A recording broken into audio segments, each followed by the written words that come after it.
지난 13일 처음으로 정부가 주도해서 영유아 사교육비 현황을 조사한 결과가 발표되었습니다. 초중고 사교육비는 2007년부터 해마다 국가가 통계로 발표하지만 영유아 사교육비는 지금까지 집계에서 빠져 있었습니다. 정부의 무관심 속에 영유아 사교육비가 통계에 잡히지 않았던 거죠.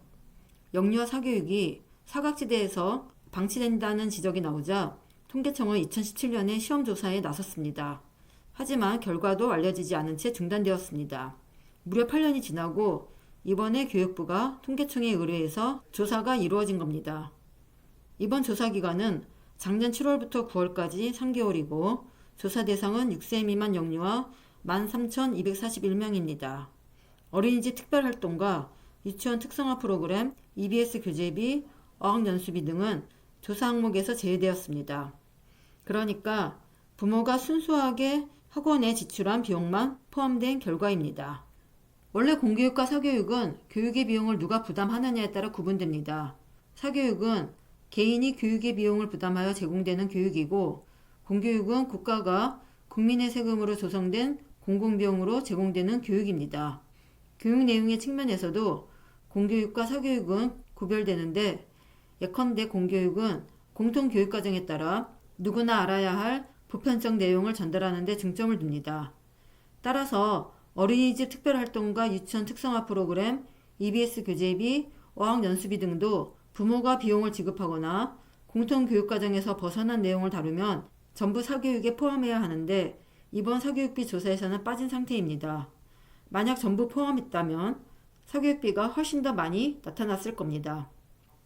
이렇게 순수하게 부모가 학원에 지출한 비용만 계산해도 우리나라 6세 미만 영유아의 1인당 사교육비가 월 평균 33만 2천 원으로 나타났습니다.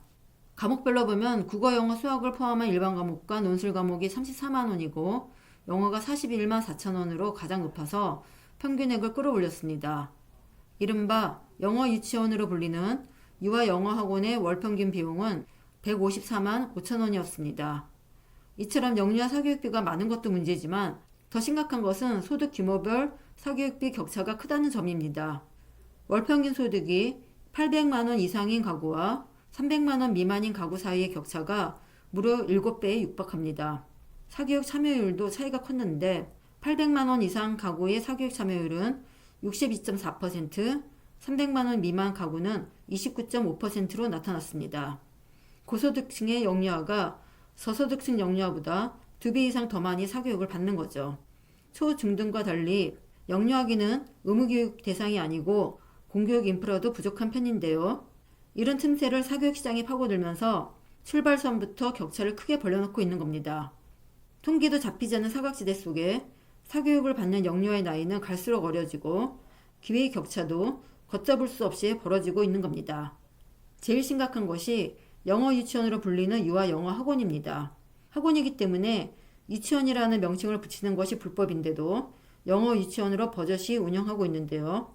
여기서는 교원 자격증이 있는 사람이 아니라 단순히 영어를 말할 수 있는 사람이 가르치니까 문제가 심각합니다. 즉 유아의 전위적 발달이 아니라 오로지 학습에 치중한 수업이 진행될 뿐인 거죠.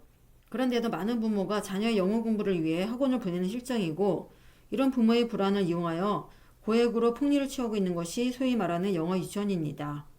유아 영어 학원은 지난 4년 동안 그 숫자가 40% 가까이 급증했습니다. 한마디로 사교육을 부추기는 주범 중 하나가 영어 학원인 겁니다. 게다가 놀이학원도 116만 7천 원에 달하고 예능학원 78만 3천 원, 체육학원 76만 7천 원 순으로 나타났습니다. 각종 학습지까지 포함하면 영유아 사교육 시장은 수조 원대를 넘어선 것으로 관측되지만 정확한 규모는 알 길이 없습니다. 정부가 손 놓고 있는 사이에 영유아 시기부터 사교육의 악순환이 시작되고 있는 겁니다. 이번 조사 결과에 따르면 영유아 사교육 참여율은 절반에 가까운 47.6%로 집계됐습니다. 2세 이하는 24.6%, 3세 50.3%, 5세 81.2%로 나이가 많을수록 증가했습니다. 이번 시험조사는 영유아 사교육이 무서운 속도로 팽창한다는 지적이 나오자 정부가 마지못해 진행한 건데요. 교육부는 정책 공백 속에서 벌어지는 격차가 예상보다 훨씬 심각하다는 데 놀라고 있는 모양새입니다. 교육부는 조사 결과에 관한 심층 연구를 거쳐서 내년에는 국가 승인 통계를 활용한 영유아 사교육비 본조사를 실시할 예정입니다. 통계라도 있어야 공론화와 정책 수립의 근거가 되는 만큼 정부가 적극적으로 사교육 실태를 파악하고 대책을 마련해야 합니다. 더 나아가 아이들이 어릴 때부터 사교육 시장에 내몰리지 않으려면 정부가 국공립 유치원을 대폭 확대하는 등 공교육을 강화하는 방안을 마련하고 시행해야 합니다.